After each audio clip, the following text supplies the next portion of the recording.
Bonjour, c'est Fabien. Dans cette vidéo, je partage avec vous comment mettre en gras du texte en HTML. Pour ça, je vais donc utiliser WordPress et je vais accéder à la partie texte qui permet d'ajouter du code HTML directement, mais peu importe l'outil que vous allez utiliser. À partir du moment où vous pouvez ajouter du code HTML, vous allez pouvoir mettre en gras du texte avec les deux balises que l'on va voir aujourd'hui. Donc comment procéder? On va avoir deux balises qui permettent de mettre le texte en gras.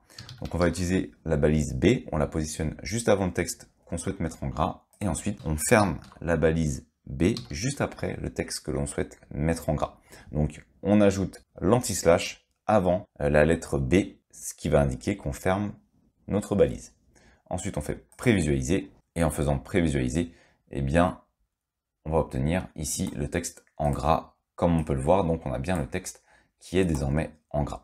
On peut ajouter une deuxième façon pour utiliser le gras, donc ça va être la balise strong à la place de B. Pareil, on ouvre et on ferme la balise strong et on va faire prévisualiser. Et on va voir ainsi si cela conserve bien mon texte en gras. Donc comme on peut le voir, ça conserve bien mon texte en gras. Les deux balises sont utilisables pour justement mettre en valeur son texte en gras en HTML. Alors la différence entre les deux, c'est un petit peu comme pour la balise italique que j'avais déjà expliqué. Donc vous pouvez lancer une petite recherche pour voir la différence entre les deux. Je vais reprendre ce que dit alzacreation.com, donc un site très intéressant, notamment si vous souhaitez coder en HTML. Il y a pas mal de petites astuces dessus.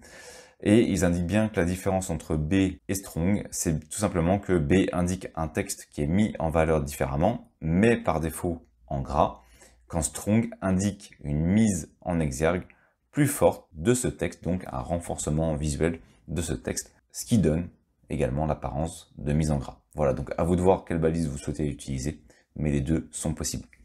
Merci d'avoir suivi cette vidéo jusqu'à la fin. Si cette dernière vous a été utile, vous pouvez la partager ou simplement ajouter un pouce bleu. Cela participe à faire découvrir cette vidéo. Vous pouvez également vous abonner à la chaîne et activer les notifications. Je publie régulièrement du contenu.